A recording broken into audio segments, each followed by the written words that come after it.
Nothing, once touched by the hand of chaos, remains untainted. You are under the dominion of the Ordo Malleus to assist my investigations into a world that has already felt that fell influence. Graia has been under the close watch of the Inquisition since the Grim Skull War. The Forge world remains largely secure, but we have picked up concerning energy readings in the surrounding system. I have my suspicions, although we have not had sufficient time to pinpoint the origin of these foul energies.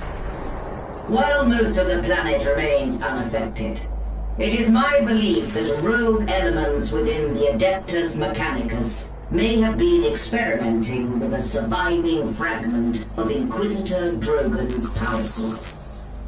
Your mission is to assist me in locating a fragment of the power source.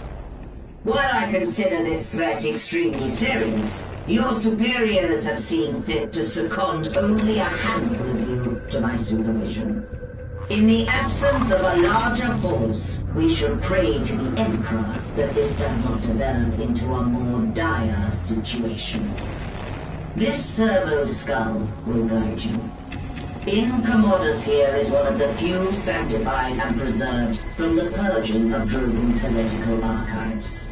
Together, you will search sites where communication has become sporadic. Should you encounter any opposition, you may assume they have been tainted by the ruinous powers. Suffer not the heretic to live. While I continue my investigations aboard the Crown, you will be deployed to a habitation zone we lost contact with several cycles ago. You should assume the situation to be extremely hostile. Beware. We do not know how far the taint of the arch-enemy spreads.